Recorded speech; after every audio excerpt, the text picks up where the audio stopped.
A long time ago, Hi. I had a big, fat Greek wedding. Now my daughter is all grown up. Hope you applied to some local colleges, too. Why do parents always say dream big when they really mean not too big? Ian and I are just trying to find a minute to ourselves. How about another date tonight? And afterward, oh, satin, slippery like an eel. Here. You're welcome. Shave everything. You look pretty.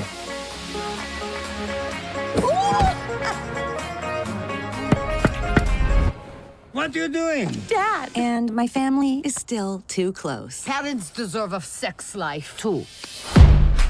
This family's always in my business. Keep your eyeballs open for a nice Greek boy, so one day you can make babies. They follow me everywhere. I need some air. Your mom felt the same way about being Greek. Florida, Texas, New York. These are the colleges I'm applying to. Why do you want to leave me? Payback.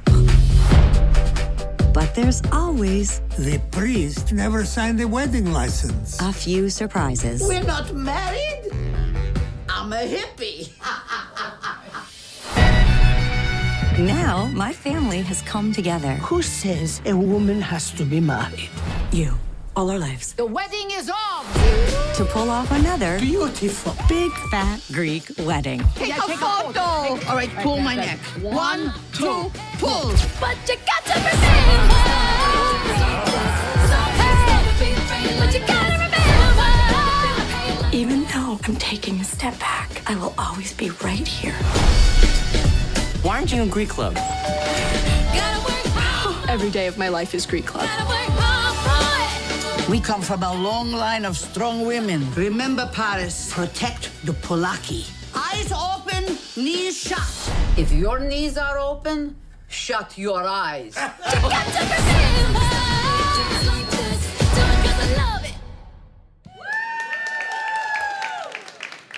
Thank you so much for being here. I've been looking forward to this for like 2 weeks. Me too, because we're actually friends. Yeah, we Yes. actually email. Yes. Like when I need Greek advice, like Greek food tips, I email her. Yes, So- and I'm always like, more garlic. Yeah, and I'm like, yeah, no, please, no. Okay, before we get into this movie and why it took so long and the fact that you took time off to be a mom, which never happens in our industry, I want you to describe your first day on set when the entire cast was back.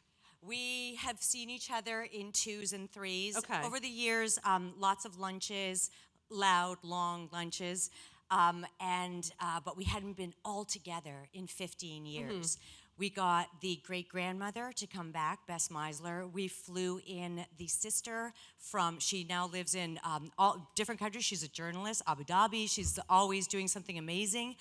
And we all saw each other, and it became extremely real when they took us for our first rehearsal to the Portacallis family front lawn. Oh my God. Yeah, we all just looked at each other like, we're doing this. And we were very weepy about it. John Corbett said, it's like everybody is in a dream of your high school reunion. Except it's reality. It's quite real. And everyone looks really good. Yeah, very strange. Everybody Yes. looks really good. Okay, now I really have to ask you a very serious question to Here it start comes. this. Here it comes. This is like the deep probing question. All right. How does John Corbett not age? Yeah, he's ridiculous. He just sleeps in pickle juice. I mean, no, so Joey no. Fatone was here and he and I had a long discussion about it. Like, Yeah. what is the secret? I don't know what John Corbett does because maybe he's just happy. Maybe that's it. You know, like your grandma would say, look happy. And and you wear happiness. Yeah, kind maybe of. that's it. But he really does not age. I know. And he's also got that deep voice. So if you're in a bad mood and you walk to set and John Corbett would be like, what's up, baby? And you're like, nothing. I'm good. Nothing. Life is great. Yeah. Let's talk about the movie. What took so damn long? Yeah. Well, I think it's best encapsulated this way. At the end of the first movie, I had written that I was a mother. And then, in reality, that was a bit of wishful thinking because I had already gone through a few biological disappointments at that point That's a nice way of saying, you know. So when the producers came to me and said, let's do a sequel, there was just no way. I hid. I just was like, thank you very much. And I went away and tried very hard to become a mom, and it wasn't happening. So how could I go through a press tour where I had written that Tula and Ian were parents, and then they would be asking, where's your baby? Well, I was in this difficult situation. But the good news is, I'm so grateful for every disappointment that happened during that time, because the timing led me to my real daughter. My daughter was almost 3 years old, living in American foster care. We got a call. They said, you've been matched. I said, when can we meet her? And they said, tomorrow. I had 14 hours notice. I went into an accelerated period of motherhood so that 2 years later, here was my daughter starting kindergarten, and I heard a sound, I heard what is that wailing? And I was like, oh, it's me. Everyone was like, good night, bye, Emily, goodbye, Jane. And I was like, I couldn't do it. And so another mother said, oh, this is nothing. In 13 years, they're gonna leave us to go off to college. And I was like, oh, that's the sequel. That's it. And I started writing that day, probably because I was escorted off the school grounds. So I just sat down and wrote. And I have to say, by the way, I don't know how many of you know this, but Nia wrote an incredible book about this whole journey called Instant Mom that came out about 5-6 years ago? No, 2013. We just feel like we've known each other. I know. With parenthood, there's no sleep. Yes. And I remember complaining to her about preschool, and she was like, oh, it's a nightmare. Wait till, and I was like, oh, gee, thanks. That's awesome. Thank you. It's really hard. You have to jump through a lot of hoops to get into the right preschool. But for anyone who hasn't read the book, you should read it, because not only is it a guide on how to navigate the whole adoption and foster system, but it's an incredibly honest and wonderful story of how this lady didn't let anything get in the way of her desire to be a parent and went about it kind of sideways a little bit. It's the same, I say it's the same tenacity that made me just not give up when I wanted to be an actor, and I had an agent tell me I wasn't pretty enough to be a leading lady and not fat enough to be a character actress. I was like, so where does that leave you? Yeah, exactly. And I thought, wow, you know what? I find this in life. You grow up and you're told you're never enough. Not enough. You are never young enough, old enough, wise enough. You've never lived enough. You haven't traveled enough. And I thought, you know what? I'm just going to take hold of this, and I am going to be me. I'm going to stop trying to fit in, from theater school when I was doing Shakespeare to musical theater when I couldn't sing the high enough C. I just thought, well, what am I? I'm Greek. And if that is this woman's problem, I'm going to make it the solution. And I sat down and wrote my Big Fat Greek Wedding. And the fact is, you write your own material, which is a huge, huge, huge accomplishment. And thank you. That solidifies your career when you can create your own stuff. Yeah, I think, yes. And I always write in a line where I make the boy call me pretty. There's so much Sexy, power. hot. So much power in your fingertips. So talk to me about the process of writing this movie. So you have your daughter, you suddenly visualize her going off to college. Yes. You have heart palpitations and nightmares. Yeah. And how does that take you to this? I realized that I have become my own suffocating parents. And I actually don't think that's a bad thing. I just call it good parenting. To be It's always, loving. It's loving and protective. Loving, always so close, Yes. always volunteering at my daughter's school. I just fast forwarded to the college years because I wanted John Corbett and I to play in our age range. I could have just written 5 minutes later after the moment where Tula and Ian walked on the street, but I was like, well, that'd be wrong. Kind of disrespectful to the audience that grew up with the movie. So we have a college-age kid, as we would in real life, and she wants to go off to college. And I just put all those feelings of motherhood right into the script. Parenthood, family. It's got the family. This cast is so loving. I mean, look at them. You know, they're just like, that's how they were on set. And all those emotions that I found with my own family, I just put into the script. And these lovely people played them. And your daughter in the movie is kind of like, get away. Actually, she's not kind of. She is. Yeah. Like, get away. Yeah. I'm going to go to school in Nova Scotia if I can, Yes. or Siberia, or Yes. Greenland. Yeah. So how did you develop the character of Paris? Well, I like to write teen characters because I'm emotionally stunted. So I was like, I'm really immature. So I was like, I just pulled out like all those emotions that I remember. Where you're like, ew, gross. Yeah. You're embarrassing me. Very gross. Oh, at all times. And I just put them all in there, but we found the perfect girl. It was really important to us that we didn't cast a known person. Like, I didn't want it to be in the opening scene. I love her, but I didn't want it to be like Ariana Grande pops up, you know, and takes you right out of the movie. So we found this girl. She was living in Jersey. She put herself on tape, and through various Greek connections, got it to us. Gotta love it. Wait, through various Greek connections? She's half Greek, which was not important to us, actually. We decided not to be racist about it. We put out a casting call saying, Israeli, Spanish. Yeah, anyone. Everybody, please come and apply, because John is, as you see, Anglo-Saxon, and I am kind of caramely colored, so it could have been anyone. But this girl just was it without direction. Wait, I want to ask you about these Greek connections. Yes. Is there like a Greek like UPS like screener service? Yes, we Like actually if I call a secret number, they'll... Yes, my aunt will answer and go, what do you need? Yes, we have a Greek connection. Everybody in our family knows somebody that can get you free laser hair removal. And somehow we all know each other. That's why Greeks always go, when we see each other, we are, you Greek? And it's not that we want to find our ethnicity. We are comfortable with all of us just being like the United Colors of Benetton. The reason we ask if you're Greek is we're kind of trying to figure out what village you're from to see if we're cousins. Oh my God. That's all we care about. This is amazing. Yeah. This is literally amazing. I can't. Yep, so she got it to us, and she was the one. She was the one. And how did you guys establish the family chemistry between the three of you? Because that's, I think, the very different part, obviously, from the first one, is that there's now a third party. Yes, and that changes the dynamic of a marriage. You know, when there's a new person around, now you have to lock doors, things like that. Yes. Like, when I became a parent, my daughter walked into the shower and went, ew. Like, you do not feel sexy for about a week after that happens to you. So but we wanted to establish that dynamic with this girl, but it just happened. You can't manufacture She blended in immediately? Yes, very much so. We're kind of a dirty cast. Like, we'll just say things all the time that are just not appropriate. Joey Fatone, at any point, you never know what's going to come out of his mouth, but Elena just rolled with it. It was great. Joey said that the hardest part of the shoot was...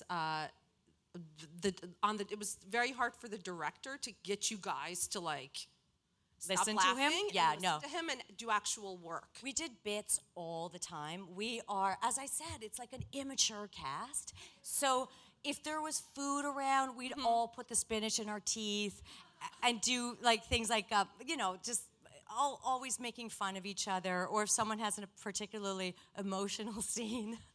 At some point. You make fart noises? Exactly. Someone would be like, wah, wah, you're an actor now. Wah, you know. But it's good because it keeps it light. How did you know that the screenplay was ready? I'm never ready. I rewrite constantly. But you write so much. Surely at this point, like, you're a pro, so... I just never feel like it's done. I'll listen to a scene, start to rewrite, change little bits and lines. I love John Corbett because he will just look at it and go, okay, baby. Walk away and learn it. Pretty great.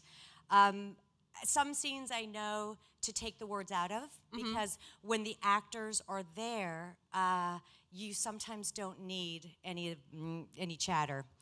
This was a lesson that I learned on the first movie, the engagement scene when John Corbett asks me to marry him, E&S Tula. That was a 4-page scene, and we rehearsed it, and it just felt like a Sears catalog on how to get married. It just felt wrong, and we took all the lines out of it, and it was 3 lines long. So that was a lesson that I learned, and sometimes you don't need words when you have living, breathing actors emoting and talking to each other.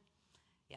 And how did you get the whole crew back together? I mean, did you personally call everyone, or was it like the Greek, that we're back to the whole Greek communication chain? Yeah, we have the benefit of having the same producers. Okay. Very rare, and the cast is really close. So the truth is that I called John Corbett. It was his birthday, and I said, "Hey, do you feel like kissing me again?" And he answered in the most dreamy way. Close your eyes and pretend you're listening to John Corbett. On the phone, he did this. Always, baby. So that was cool. So I wrote him some extra kissing scenes. And then I made about 2 phone calls, but by the time I called the rest of the cast, they had already started calling each other. Like a family, everybody knew. We said, keep the spring open, and we filmed only last May, and we're already out. That's incredible. Yeah, it was a very fast And you know, process. I love the fact that you had this. This is the highest-grossing romantic comedy of all time, the first one, and the fact that you didn't just capitalize on that and release like some junky sequel a year later that didn't really make sense or feel honest or authentic, because that's usually what happens is they see the money and then they're like, okay, let's turn it out, let's go. Yeah, I've always said about any of our careers, it doesn't matter how many no's you get, you only need one yes. And that happened to me. I got so many no's. I had agents telling me to leave Hollywood, that I was uncastable, that I was some sort of gargoyle hanging off the side of a building. It was all just amazing, the things that were recommended to me. Get a nose job, get a boob job, and I have a pretty good rack, so what? It was just always amazing to me. But then, when the success of the first film hit, I found myself saying no to the Broadway musical, no to the Big Fat Greek cookbook, no to the Stars on Ice, Big Fat Greek, big this. I just felt very protective of the family and very protective of my privacy. I was so suddenly exposed, and thank God my family didn't take offense with the movie, because they could have. Yeah, they could have. I mean, we had people driving by my parents' house looking for the statues on the lawn, and my mom is such a nice Canadian Greek woman that she was like, maybe we should put some out so they won't be disappointed. Wow. Yeah. And in terms of privacy, one thing that we were talking about backstage a little bit is that Nia shared a lot of her personal story in Instant Mom, but one thing you never share, which I so insanely respect you for, is there are no pictures out there, and I defy any of you to find them, of her daughter's face. Yes. You have never published them. You have pictures of your kid from the back. Yes, my daughter is a private citizen, and I don't believe that we should have our children on a red carpet, because how will they ever grow up to have the normal experience that they should, and eventually make fun of their parents, which is their God-given right? So I'm trying to give my daughter as normal of a life as possible, as you can, in a house where you're rewarded for a fart noise over breakfast. Yes.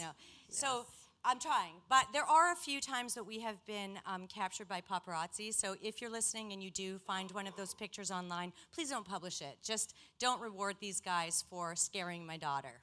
Because you have been so, I just respect that. I respect that so much, because so many people do the red carpet thing and then say, oh my God, I need privacy, and you from the start were like, no. Yes, and that's their right. If people, look, some people's kids are so photographed that they think, fine, I should just put them out on a red carpet. I get that. And I'm not that cool. Believe me, I can go to the mall. Nobody cares.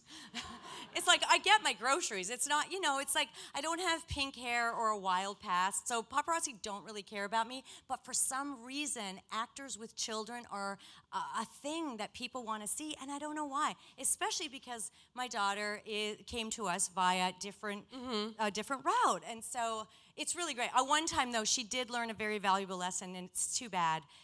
A man photographed us. We saw him with his hip, a paparazzi, and he had the camera here, and she was so afraid that she ducked behind me. And I said, this is your life. You will not be afraid of this man. Let's go talk to him. And we went up to him, and because I always say to her, be cautious, but don't be afraid in this life. So I went up to him, and I said, I do not give you permission to take pictures of my daughter. She is a minor. You are not allowed to use her face in any of your publications. And he said, I didn't take your picture. I don't know what you're talking about. I don't know who you are. So I walked away the next day, did a search, and there were the pictures online. So I showed my daughter, because she learned a very valuable lesson. She looked right at me and said, he lied. And that's a way for her to know, yeah, adults lie, and when they lie, they're really good at it. I've dated those guys. But Ian is not based on any of them. No, obviously. This is Ian. Yeah. The nice guy who got dunked. Yes. He got baptized Greek Orthodox. And we haven't even gotten into the story behind the movie. How did you come up with this specific plot? I always write, based from my life. But this didn't really happen to your parents. No, I made that bit. Well, my parents came to live with me for about, my husband and me for about a month, and just watching their dynamic. You know, my friend said this: how come when there's a bowl of fruit in front of your dad, he calls your mom from the other room to come and wash and cut that fruit for him? And she does it. Because that's what she does. That's my dad asks her to do it, and my mom does it. That's just the way it is. I've been on the phone with my mom, and Ian has come home, and I'll say, "Oh, Ian's home." And she Ian goes, is her real husband, my real by the husband. way. And my mom goes, "Oh, I'll let you go so you can make him some tea." and you're like, did Ian break his hand I know. sometime between walking through the door and coming into the kitchen? That's exactly right. But my mom, just so you know what a good Greek mom she is, when we adopted our daughter, and as I say, we had 14 hours notice, so of course I got to make that joyful phone call. My mom arrived the next day in Los Angeles from the city that we live in, Winnipeg, and she had a suitcase with, 2 pairs of pants and 2 grandma t-shirts. That's all they need. And the other suitcase, she unzipped it and pulled out baking, all these different, spanakopita, the spinach pie, God. all these things all cut up. And I said, "When did you have time to make this?" And she said, "Last night." That's just the way she is. Is she like the grandmother of the year? Yes, she is. She's right? pretty great. Yeah. Mm-hmm. And so the story, So the story is, without giving away the plot. yeah, not giving too much away. The story is that my character Tula and Ian have a teenage daughter, and she wants to do the unthinkable, which is, and I read this, Leave home. yeah, I read this in a book, that the teen years are important for all of us because that is the time when you're separating and forming your own identity. So I guess I'm getting myself ready, even though I'm very worried about it. So this character... is good prep work. Yeah, I think so. So Paris wants to go away to college, and when her Greek family hears this, it's just... It's like saying, I want to move to another country and work in the Peace Corps and never wash again. We're horrified. And so the story is the struggle of how she forms her identity. At the same time, we discover a family secret, and the whole family has to band together to have another big, fat Greek wedding. And for you, what is the most memorable wedding you've ever been to? I'm going to say my own. That's a good one. Yeah, I wore my mom's dress because as an actor, the thought of going through another fitting was just too much for me. I was like, it fits, do it up, let's go. I did my own flowers because I am a professional florist. That was my job before theater school and during theaters and during the acting, the lean years. My sisters were my bridesmaids, and it was huge. My husband Ian is an only child of only child parents, so I had 300 people, and he had 6. Wow. Yes. What? Okay, before we go to the audience Q&A, describe his facial expression when he saw all of your guests in place. Well, he had started to meet them slowly in Chicago. We were doing Second City, and they had come up, and he just said, "Oh my God, it's the same eyebrow, and they're all named Nick." And seeing my family through his eyes was what made me realize that maybe this would be a movie. Because at the time that I was in Los Angeles and I couldn't get any acting work, although I did do voiceover work. I made a nice living doing voiceover work. But I took that money, rented a theater, and jumped up on stage doing the screenplay as a one-person show. Because I had written the screenplay first, didn't have an agent, got up on stage, did the material like Jeff Garland does one-person shows, hoping that the agents would come, but they never came. But that's how I paid for that theater, with my voiceover work. See, that's a lesson to everyone. Never give up. If you believe in what you do, Yeah. if you believe in your own talent, don't let anyone tell you otherwise, Yeah. especially in Hollywood. Yeah, no, yes. And there you go. And you wind up with a huge hit on your hands. Thanks. And I'm sure our audience has questions for the very lovely Nia, one of my favorite people. Hi, Nia. How are you? I'm Jessie from New York. Hello, Jessie. I just want to say congratulations. I saw the movie about a month ago. Amazing. Thank you. I loved it. Thank you. Is there talk maybe of a part 3? Would you consider it? That's such an amazing question. I'm going to be honest with you. I said no for so long, and again, I'm happy with why I waited, because what I went through, I think, allowed me to go deeper with this script and not be afraid of just showing the vulnerabilities of the teen years, parenting, and a marriage that sometimes can go through a little bit of wear and tear. As soon as we tested this movie, the studio came to me and asked me for a number 3. I was like, I can't write. But we just had the premiere, and I was with the cast again, and I got an idea. Oh. So, which you're I'm gonna open. wait. So what's the idea? Just tell us. No one's watching. It's If okay. if I tell you guys, I'm gonna have to blow dart you to 2017. So. And when you get an idea like that, do you instantly write it on your iPhone? I do. I write every day, and because of this press tour has taken me, and just in the last 3 weeks, I've been to London and Sydney, Australia, Melbourne, Australia, back to Los Angeles, and then here for 10 days. I mean, it's just been super, super fun, and I've given myself 10 days off writing, but I feel like my neck hurts. Like, you know when you don't go to the gym? So I've started to get up and just start writing again. I have to get it out. I think it's, as you see, if I don't get it out, I talk way too much. But she still won't tell us what the third one might be about. Not yet. Hey, Nia. Opa! Opa! I'm very happy for all of your success. Thank I you. look at you as an inspiration that if anybody has a dream, all things are possible. That's exactly what right. other important life lessons have you learned as a person in between the first film and now the sequel? I have realized that the best thing to do is let go of expectations because I went through the fertility, I wouldn't say nightmare, because I would say people serving in Afghanistan are going through a nightmare. What I went through is a series of disappointments that made me realize that there is no plan. There is only the thing that you work toward and get. If you're lucky, if you've been born in a country where these options are open to us. The unbelievable cyclical message that happened that I told myself was, there is gray area. Giving birth is not what makes you a mother, my best friend said to me, and it was like, bing. So all these lessons made me realize that it's not necessary for everybody. I put it in the opening scene of the script. You do not have to get married and make babies. I say I'm trying to send a message to an entire generation that I myself learned. And one of the last scenes, one of the characters says, marriage is not for everybody. So what I've been saying lately is, to everybody, please worry more about ISIS and the pestilence and famine that are on this earth, much, much less than, more so than finding your own soulmate. We're on this planet to make ourselves and this earth a better place, and to not necessarily link with somebody who completes you. Bullshit.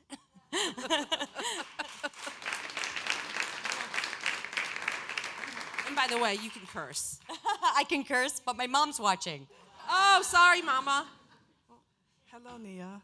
So you were saying earlier that when you first started auditioning for roles, that people told you your breasts were too small, you had to get a nose job. How, as a woman, did you stay strong? I feel like if it was me, I would have crumbled and given up. So I just want to hear some advice. How did you stay strong under all that pressure? I'm not going to pretend that I'm so cool that I was like, well, that's ridiculous. Like, I would drive home during that laugh cry in the car where it looks like you're singing along to the Evita soundtrack.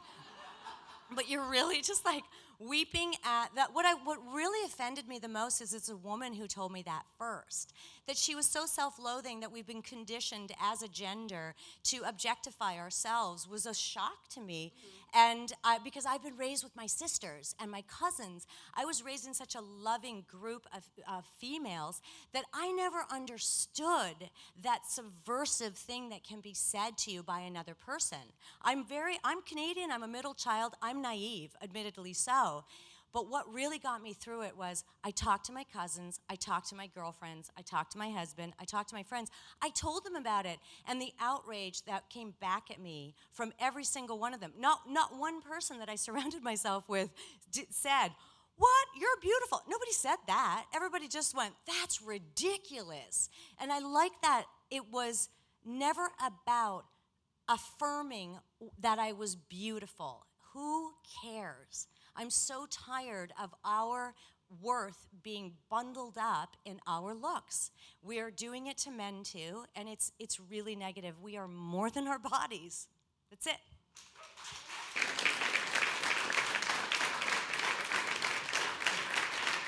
Like when people tell my son he's so cute, I'm like, yeah, you may be cute, but you also need to be kind and smart and caring, and you need to share, and you need to be generous. Yes. It doesn't matter. You know, cute is today. Cute will only take you so is far. Forever. Yeah. I think Carrie Fisher said that recently.